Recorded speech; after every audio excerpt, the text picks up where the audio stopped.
Hello everyone, welcome to the channel the Zorawar classes. कैसे हैं आप सभी? जल्दी से बताइए कैसी आपकी पढ़ाई चल रही है।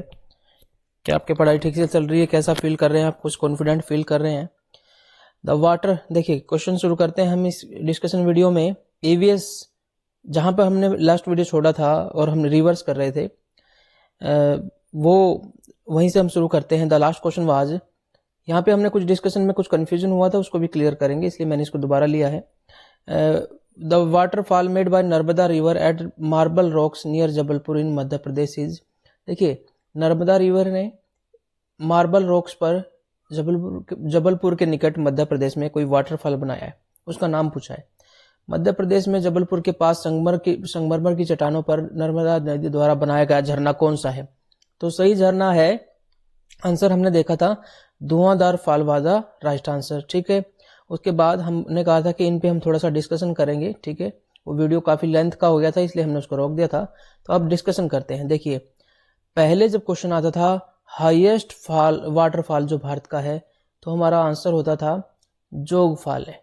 ठीक है, लेकिन अब अगर हमसे पूछा जाता है तो ये one of the highest fall तो है, लेकिन this is not the highest fall. फिर भी ये क्वेश्चन आ जाता है जोग fall other name is Gersoppa. ठीक है, गरसोपा फॉल भी इसको कहते हैं। ठीक है, Gersoppa fall is another name of Jog fall. This fall is at Sharavati river. This river is in Karnataka. ठीक है, कर्नाटका में वेस्टर्न घाट से ये रिवर निकलती है और उस पर एक फॉल बनता है जिसको कहते हैं जोग fall.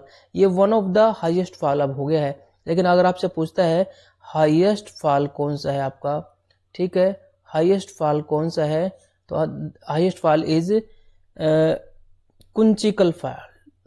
Kunchikal fall is the highest fall of India. ठीक है, ये हमारा सही आंसर होगा। ये कौन सी रिवर पर, ये भी पूछ सकता है। Varahi river, this river also originate from western ghat, जो प्रायद्वीपीय भारत है। ठीक है, यहाँ पर जो पठार का किनारा है, ये इसको कहते हैं वेस्टर्न घाट और इसको कहते हैं ईस्टर्न घाट। अब देखिए, वेस्टर्न घाट और ईस्टर्न घाट जो है नीलगिरी की पहाड़ियों में आके मिलते हैं, तो यहाँ से ये ओरिजिनेट करती है और ये भी कर्नाटक में है। देखिए, विष्णु का अवतार है वराह। ठीक है, तो कहते हैं वराही जो थी इनकी जो है पत्नी है, इस रिवर का नाम जो है वराही रखा हुआ है। तो ये तो हो गया माइथोलॉजिकल। लेकिन अब हम क्वेश्चन पे कह रहे हैं कि Kunchikal fall is the highest fall and this is situated at Varahi river. जब ये वराही रिवर कर्नाटका से वेस्टर्न घाट से होते अरेबियन सी के अंदर जाती है, तो अरब का सागर में जाती है, तो ये वराही रिवर जो है यहाँ पर एक फॉल बनाती है जिसका नाम है कुंचिकल फॉल, जो कि इंडिया का हाईएस्ट फॉल है। तो ये दोनों ऑप्शन हो गए। तो ये धुआंधार फॉल मार्बल रॉक, ये जबलपुर के निकट मध्य प्रदेश में कौन नर्मदा नदी पे बनता है।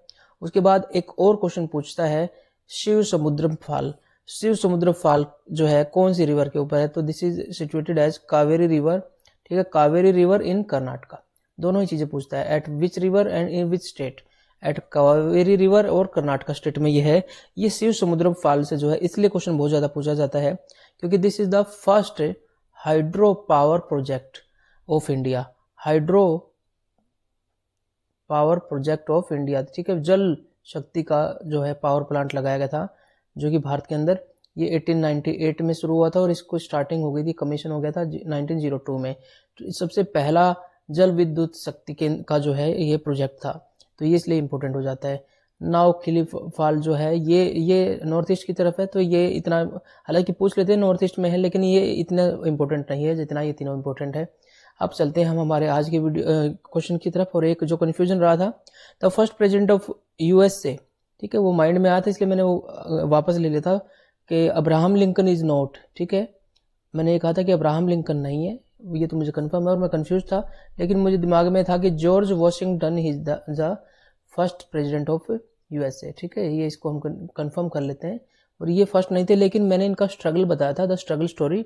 ठीक है, कि हार नहीं मानूंगा, रार नहीं ठानूंगा। ठीक है, अब चलते हैं हम हमारे आज के क्वेश्चन की तरफ। Which river flow through Kashmir valley. Kashmir valley से कौन सी रिवर फ्लो करती है। ठीक है, अगर आपको लेक्स याद हैं तो हमने बताया था कि एक लेक है जिसका नाम है Wular lake. That Wular lake is situated in Kashmir, not Jammu and Kashmir, I am saying Kashmir. ठीक है, कश्मीर वैली में। और उसके बाद मैंने कहा था कि ये ओक्सबो लेक है। ओक्सबो लेक मतलब गोखुर झील है। नदी जब विसर्प करती है, मेंडरिंग करती है, ठीक है, ऐसे करके। तो एक टाइम ऐसा आता है कि जब ज़्यादा ही मेंडरिंग कर देती हैं तो ये एंड इसके पास आ जाता है, ठीक है। और फिर क्या होता है कि ये एंड इससे मिल जाता है, ठीक है। तो इसकी वजह से ये नदी फिर से इधर से चल पड़ती है और ये जो है एक खुर की तरह का आकृति बच जाती है झील की।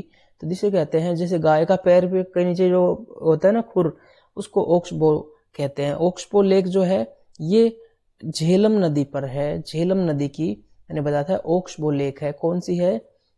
वुलर लेक। तो झेलम नदी फ्लो करती है जम्मू कश्मीर घाटी के अंदर से। तो जम्मू कश्मीर की घाटी में झेलम नदी फ्लो करती है, हमारा सही आंसर हो गया। अब बात करते हैं इंडस रिवर की। तो अगर हम जम्मू कश्मीर के अंदर देखते हैं थोड़ा सा स्ट्रक्चर बना के, तो इस तरीके से जो है कुछ भारत का जो है ये मानचित्र बनता है। तो ये जो इंडस रिवर है ये मानसरोवर लेक के पास से निकलती है। इस लेक के पास से कई रिवर निकलती है। एक तो सतलुज रिवर निकलती है और एक रिवर और निकलती है जिसका नाम है झेलम रिवर। अब ये नंगा पर्वत जो कि है जम्मू कश्मीर में, वहां से ये मुड़ जाती है, पाकिस्तान की तरफ जाती है। लेकिन ये झेलम रिवर जो है ना, देखिए एक रिवर जो है यहाँ की आसपास की जितनी रिवर है ना, वो सारी आखिर में जाके इसमें इंडस में मिल जाती है। तो ये जो आसपास का एरिया है ना, इसको कहते हैं इंडस बेसिन। बेसिन क्या होता है? घाटी। आपके घर में वाश बेसिन होता है, आपने देखा होगा। वाश बेसिन में क्या होता है कि कहीं पर भी पानी गिरे फाइनली वो यहाँ आके मिल जाता है, ठीक है। कहीं पे भी पानी गिरे तो ये बेसिन हो जाता है, एक तरह का घाटी सी बन जाती है और यहाँ से पानी नीचे आ जाता है। तो इसी तरीके से ये एक वैली है जिसके अंदर एक मेन रिवर फ्लो कर रही है और बाकी रिवर्स जो है इस बेसिन में बहते हुए इसमें आके मिल जाती है। तो इंडस वाटर सिस्टम को अगर हम फिर से देखना चाहें, थोड़ा सा स्टडी करें, तो हम पाते हैं कि Indus river originate from China. नाम नंगा पर्वत से ये पाकिस्तान के अंदर जाती है और इसमें एक रिवर जो है मिल जाती है जिसका नाम है Jhelum river. That is at the coast of Jhelum is Kashmir valley. और इसी से वुलर लेक निकलती है। इसके अलावा एक और लेक बताई थी जिसका नाम है Dal lake. Dal lake is also situated in Kashmir. और इसके अलावा जो है 2 लेक्स हमारी रह गई थी जो आज आपको मैं बता रहा हूँ। देखिए वहां पर जो लद्दाख का एरिया, वहां लेक को कहते हैं सो। ये टी साइलेंट है, ठीक है, क्योंकि वहां पे जो थोड़ी सी चाइनीज सी लैंग्वेज बोली जाती है ना, चाइनीज और जापानीज लैंग्वेज में टी साइलेंट होता है। जैसे सुनामी होता है तो सुनामी में टी साइलेंट है, उसी तरीके से यहाँ पे सो। तो वहां पे 2 लेक्स और हैं जो कि फ्रेश वाटर लेक है, यानी कि ताजे पानी की झील है। तो सो मुरारी एंड पेगोंग। पेगोंग लेक आपने देखा होगा लद्दाख में, अभी काफी उस पे थी कि इसकी पेगोंग लेक के एक तरफ जो है चाइना ने आके जो है डेरा डाल लिया था, इधर इंडिया डेरा डाले हुए थी। तो ये पेगोंग लेक काफी इंपोर्टेंट है। पेगोंग कहाँ पर है? लद्दाख में है फिलहाल, ठीक है। और सो मुरारी भी लद्दाख में ही है फिलहाल, ठीक है। अब ये जम्मू कश्मीर नहीं काउंट करेंगे इसको आज की सिचुएशन में अगर देखें तो ये लेक जो होती है उसके जो जम्मू कश्मीर में है, जो कि झेलम से निकली है, कौन सी? वुलर। अब इंडस रिवर में और भी बहुत सारी रिवर्स है जो ट्रिब्यूटरी है, लेकिन सबसे बड़ी ट्रिब्यूटरी इसकी चेनाब है। ये रिवर्स जो है ना, जो सारी ये फाइनली जो है रावी और व्यास मिल जाएंगी, फिर रावी व्यास सतलुज में मिल जाएंगी और फाइनली ये चेनाब में आके मिल जाएगी। झेलम भी चेनाब में आके मिल जाएगी और फिर चेनाब जो है फाइनली इंडस में मिल जाएगी। तो ये इंडस की ट्रिब्यूटरी है 1 2 3 4 5, ठीक है। पानी को जो लैंग्वेज है हिंदी उसमें कहते हैं आब, ठीक है। और 2 पानी के बीच की भूमि को 2 आब कहते हैं। और यहाँ पे 5 पानी है तो इनकी भूमि को कहते हैं पंच आब, इसलिए पंजाब का नाम पंजाब है। पंच आब है, 5 पानी है इसके अंदर, इसी वजह से पंजाब का नाम ये है। तो ये सारी रिवर्स किसकी है? ट्रिब्यूटरीज हैं, ये सारी इंडस की ट्रिब्यूटरी है। इसके अलावा और क्वेश्चन आएंगे तो हम इसको और भी ओपन करेंगे। बढ़ते हैं नेक्स्ट क्वेश्चन की तरफ। At which river coast Jammu is situated. ये एक नया क्वेश्चन डिजाइन कर दिया है। देखिए जम्मू जो हमने देखा था कश्मीर कौन सी रिवर के कोस्ट पे बताया था? झेलम की, तो ये तो कोट ही गया, ठीक है। अब जम्मू शहर की बात कर रहे हैं तो इंडस रिवर तो काफी ऊपर से लद्दाख के एरिया से होते हुए वो गिलगित बाल्टिस्तान के एरिया से फिर पाकिस्तान में एंटर करती है। तो यहाँ तो जो है जम्मू के तो चांसेस नहीं है होने के, ठीक है। तो इस तरीके से देखें तो ये जम्मू के तो चांसेस नहीं है। अब बात करते हैं झेलम के भी चांसेस घट गए हैं, तो ये दोनों ही कट गई। अब बात करते हैं जम्मू नीचे की तरफ है, ठीक है। यहाँ से एक नदी जाती है जिसका नाम है चेनाब। चेनाब रिवर के कोस्ट पे जम्मू है। इसके अलावा एक और रिवर है जिसका नाम है तवी। एक जम्मू तवी एक्सप्रेस जाती है, जो कि जम्मू आप वैष्णो देवी वगैरह जाते थे तो उस जम्मू तवी एक्सप्रेस में बैठ के ही जाया करते थे। अब चेनाब रिवर के कोस्ट पे है जम्मू शहर, ठीक है। रावी तो प्योरली पंजाब से ही जाती है, हिमाचल में निकलती है और पंजाब से जाती है, तो ये भी ऑप्शन कट गया है। तो ये हमारा सही आंसर हो गया। Chenab river is the river at the coast of which Jammu is situated, किस नदी के तट पर जम्मू स्थित है, हमें पता चल गया है। नेक्स्ट क्वेश्चन देखते हैं, Sutlej river originates at which place. देखिए सतलुज रिवर कहाँ से निकलती है, तो हमने बताया था कि जम्मू एंड कश्मीर के अंदर हालांकि कई रिवर्स बहती है, लेकिन भारत की कुछ रिवर बाहर ओरिजिनेट होती है, और पहली जो मैंने बताई थी वो बताई थी इंडस रिवर। यहाँ पर मानसरोवर लेक है तिब्बत के अंदर, यहाँ से एक रिवर ईस्ट की तरफ जाती है जिसका नाम है सांगपो, और इंडिया में जब ये एंटर करती है तो इसको कहते हैं दिहांग अरुणाचल प्रदेश में, और उसके बाद जब ये आती है असम के अंदर तो इसको ब्रह्मपुत्र भी कहते हैं, ठीक है।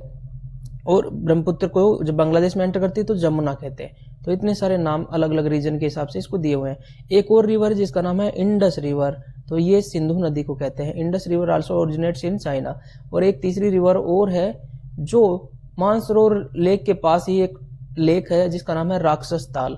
राक्षस ताल लेक से निकलती है और हिमाचल के सिपकिला पास से वहां पे ला जो होता है ना, ला ये पास का नाम है, रीजनल नेम। तो पास मतलब दर्रा, जो दरार होती है ना, जैसे एक पहाड़ों की पूरी लेयर है, उस लेयर के बीच में एक दरार है जिससे आदमी आ जा सकता है, तो फिर इसको पास कहते हैं, ठीक है। इससे ये नदी एंटर करती है, बाकी जगह पे ऊंचे ऊंचे पहाड़ है, तो यहाँ से एंटर करती है, फिर हिमाचल से पंजाब से होते हुए इधर आगे बढ़ती है। तो सतलुज रिवर कहाँ से ओरिजिनेट करती है, राक्षस ताल से ओरिजिनेट करती है। Siachen glacier is situated in Jammu and Kashmir, तो यहाँ से कोई ऑप्शन नहीं बनता है।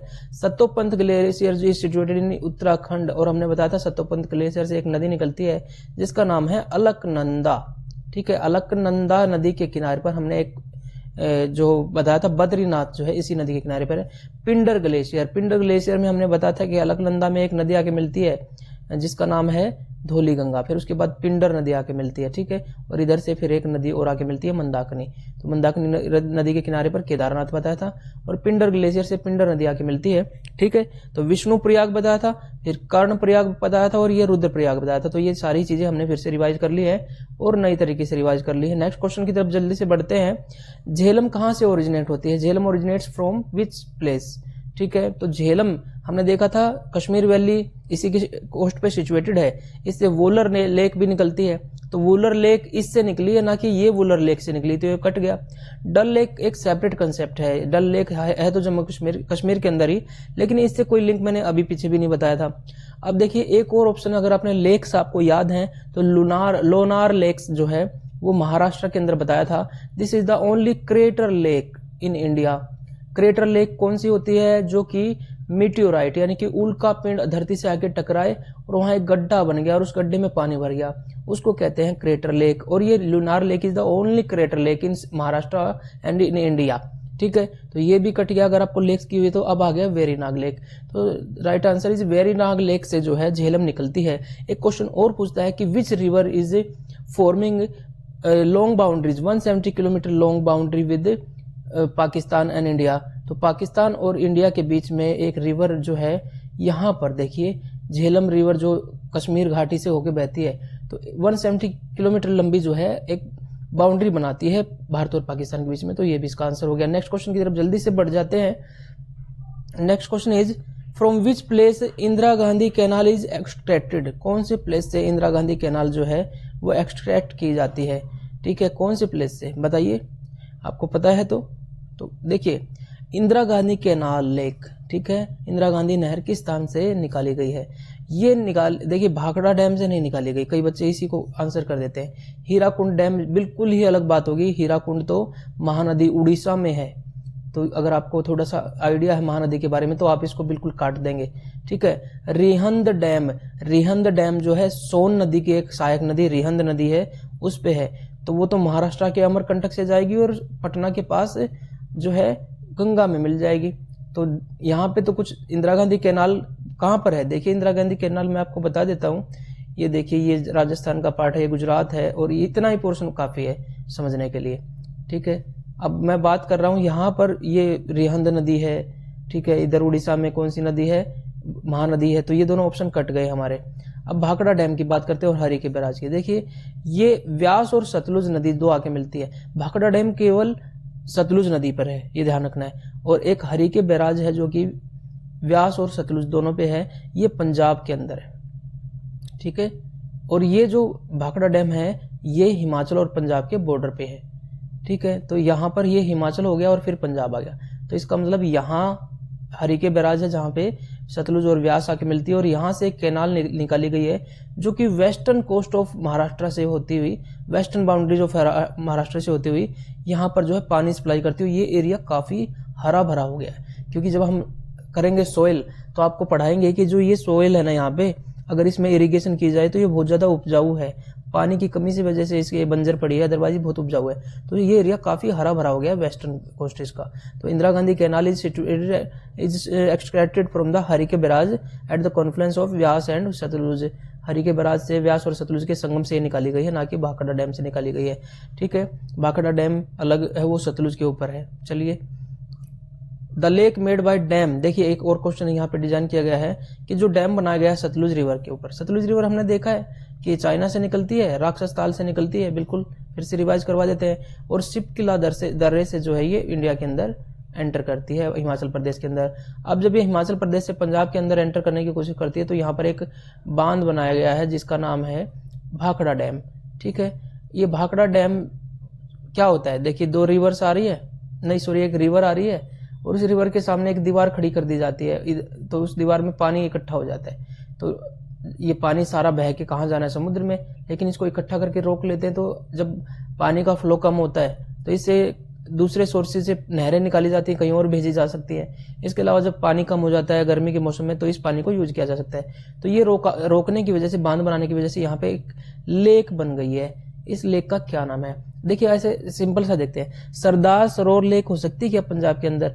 वैसे तो सरदार पंजाब जैसे सिख लोग रहते हैं वहां पर, लेकिन सरदार सरोवर लेक जो है नर्मदा नदी के ऊपर है, ध्यान रखेंगे, नर्मदा नदी के ऊपर है सरदार सरोवर लेक। पुलिकट लेक ये हमने बताया था, आप सभी जानते हैं कहाँ पे पुलिकट लेक, ये आंध्र प्रदेश के कोस्ट पे है। लेगून लेक है, हमने बताया था। इसी के अंदर श्रीहरिकोटा केंद्र है या सतीश धवन केंद्र है जहां से अंतरिक्ष यान छोड़े जाते हैं। और चिल्का लेक ये भारत की सबसे बड़ी लेक है जो कि उड़ीसा में है, लेगून लेक है ये भी, यहाँ पे इरावदी डॉल्फिन पाई जाती है, ठीक है।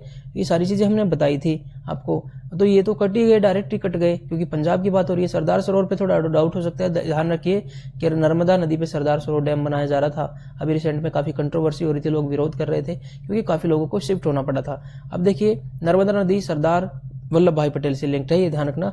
अब रह गया गुरु गोविंद सिंह है, तो उनके नाम पर जो लेक यहाँ पे बन गई उसको गुरु गोविंद लेक कहते हैं। अब कहते हैं, चलते हैं नेक्स्ट क्वेश्चन की तरफ।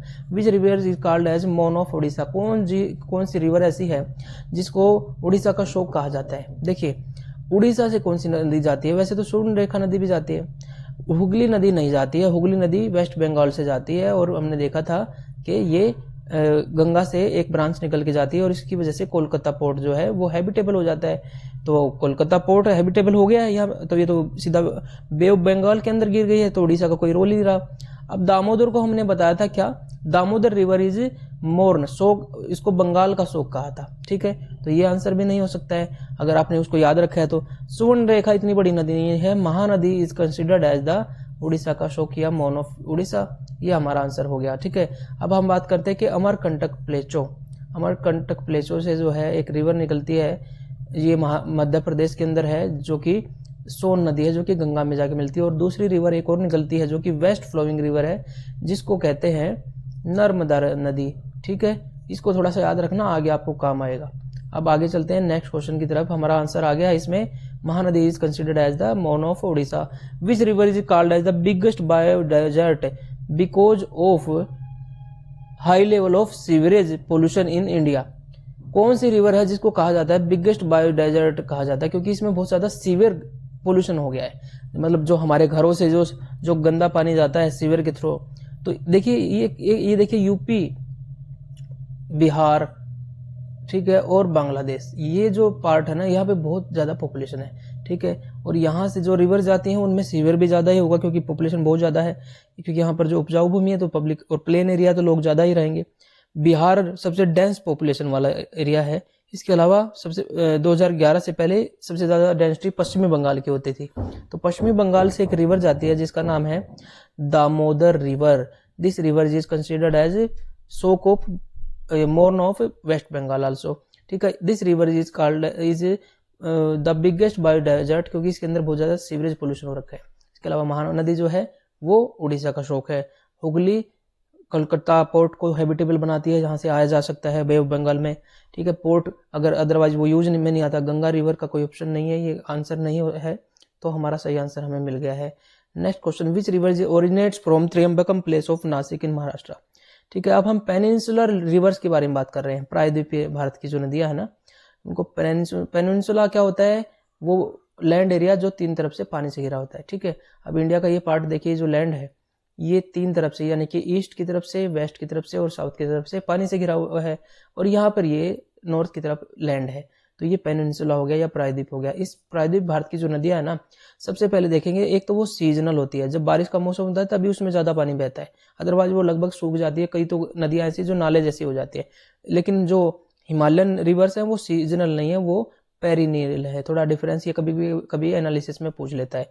इसके अलावा इसके अंदर वाटर फ्लो बहुत ज्यादा होता है, इसके अंदर वाटर फ्लो कम होता है क्वांटिटी, क्योंकि ये पेरिनियल है, पूरे साल फ्लो होता है। इसका वाटर जो है वो बर्फ से पिघल के आता रहता है और बारिश में और भी बढ़ जाता है, ठीक है। तो इसके पास बस रेन वाटर ही सोर्स है, जिससे ये सीजनल रिवर जो है ये प्रायद्वीप भारत की जो नदियां हैं वो चलती हैं, ठीक है। तो ये कभी कभी कंपैरिजन पूछ लेता है। अब बात करते हैं कि नासिक के त्र्यंबकम स्थान से कौन सी नदी निकलती है। सबसे पहले देखते हैं नासिक कहाँ पे है। नासिक इन महाराष्ट्र में है, ये हमें ध्यान रखना चाहिए। नासिक जो स्थान है ना, यहाँ पे कुंभ का मेला भी लगता है, ध्यान रखना। नासिक जो स्थान है वहां पर कुंभ का मेला भी लगता है, ठीक है, आपको ध्यान रखना पड़ेगा। यहाँ पर एक स्थान है जिसका नाम है त्र्यंबकम। त्र्यंबकम स्थान है, किसी रिवर का ओरिजिनेशन स्थान है, तो हमारे यहाँ पे उसके होली प्लेस काउंट कर लिया जाता है, क्योंकि रिवर जो है जीवन देती है, खेती के लिए पानी पहुंचाती है। अब यहाँ पर देखिए एक रिवर है जिसका नाम है Godavari river. This river originates from the Trimbakam place in Nashik Maharashtra. कितने सारे क्वेश्चन बन गए। त्र्यंबकम प्लेस से कौन सी है, गोदावरी। गोदावरी कहाँ से निकलती है, नासिक से, नासिक या महाराष्ट्र से। इतने सारे क्वेश्चन बन गए। This is also considered as the Budhi Ganga, ठीक है, बूढ़ी गंगा कहा जाता है इसको, ठीक है। इसके अलावा दक्षिण की गंगा भी कहा जाता है। This is the second largest river. First largest river is Ganga, first largest river of India is Ganga, क्योंकि इंडिया में कितना पार्ट फ्लो कर रहा है ना, कितना लंबा, उसको काउंट करते हैं। अदरवाइज तो ब्रह्मपुत्र भी बहुत लंबी है, लेकिन हमारे इंडिया के अंदर उसका बहुत कम पार्ट फ्लो करता है। गंगा का जो है 2000 किलोमीटर से ज्यादा जो है इसका पार्ट यहाँ फ्लो करता है। हालांकि ये टोटल लेंथ इसकी काफी बड़ी है, लेकिन इसका इतना पार्ट ही भारत के अंदर फ्लो करता है लगभग। तो अब देखिए सेकंड लार्जेस्ट रिवर अगर इंडिया की पूछे तो गोदावरी है, और सबसे बड़ी सहायक नदी यमुना बताया था मैंने, ठीक है, ट्रिब्यूटरी। तो गोदावरी नदी जो है वो ओरिजिनेट करती है कहाँ से, त्र्यंबकम से, ठीक है। कृष्णा रिवर जो है और कावेरी रिवर, इन पे क्वेश्चन आएंगे। तुंगभद्रा रिवर जो है वो कृष्णा रिवर की ही एक ट्रिब्यूटरी है। इसके किनारे पर एक प्राचीन, जो आज यूनेस्को की विरासत में शामिल है, विजयनगर हम्पी नामक स्थान जो है, वहां पर विजयनगर साम्राज्य की स्थापना हो रखी थी, और हम्पी पर उसके जो है रियून्स यानी कि खंडर अभी भी है। ये क्वेश्चन कई बार आ जाता है, जीके में आ जाता है कि हम्पी कहाँ पर है, क्यों पूछा जाता है, क्योंकि ये यूनेस्को की साइट हो गई। यूनेस्को ने इसको कंजर्व करने के लिए वहां पर अपने अंडर ले लिया है। तो तुंगभद्रा नदी के किनारे पर विजयनगर यानी कि हम्पी है, ये क्वेश्चन पूछ लेता है। अब देखिए ये इसकी सहायक है कृष्णा की।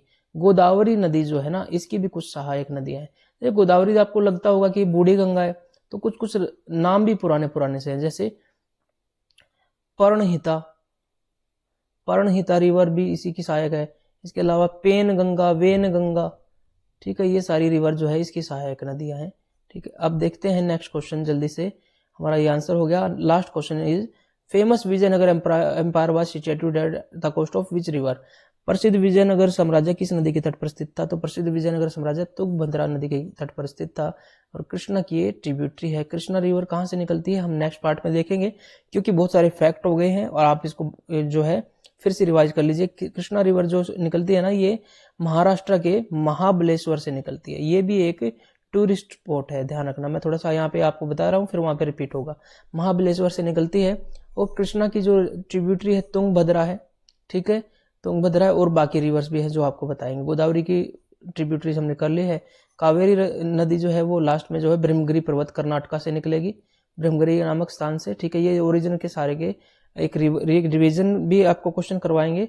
तो ये पार्ट हमारा यहीं पे खत्म होता है। आपको कैसा लगा ये वीडियो जरूर हमें बताइए, और अपना जो है फोकस बढ़ाइए, अपने लिमिट्स को तोड़िए, ठीक है। अपने आप को लिमिट मत कीजिए कि मैं इतना पढ़ सकता हूँ, मैं तो 4 घंटे पढ़ता हूँ फिर थक जाता हूँ, ऐसा कुछ नहीं है। अपने लिमिट्स को तोड़िए, अपने ही रिकॉर्ड को तोड़िए, ठीक है। 4 को 5, 6, 7, 8 जितना ले जा सकते हैं ले जाइए। पढ़ने से कोई नुकसान नहीं होने वाला, ध्यान रखना। कोई कहता है पढ़ने से पागल हो जाते, कुछ भी नहीं है।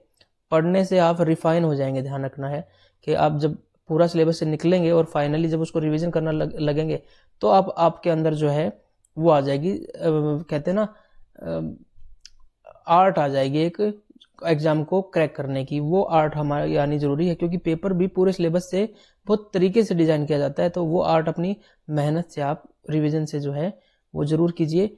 और ये सोचिए कि ऐसे मौके, तैयारी के मौके सबको नहीं मिलते हैं, बहुत सारे लोग रह जाते हैं फाइनेंशियल प्रॉब्लम की वजह से, परिवार की जिम्मेदारी की तरफ से, बहुत सारी चीज़ों की वजह से। लेकिन आपको थोड़ा सा टाइम मैनेजमेंट करके परिवार की जिम्मेदारी या फाइनेंशियल चीज़ों से आपको निजात पानी ही होगी और अपने आप को कामयाब की ओर लेके जाना ही होगा। संघर्ष करके बहुत सारे लोग इन चीज़ों से जीते हैं, आप भी जीतेंगे, निश्चित जीतेंगे, हम आपके साथ हैं। चलिए, कैसा लगा वीडियो जरूर बताइए, लाइक कीजिए और कमेंट करके बताइए क्या इम्प्रोवाइजेशन की जा सकती है। उस हिसाब से हम अपने आप को मॉडिफाई कर रहे हैं।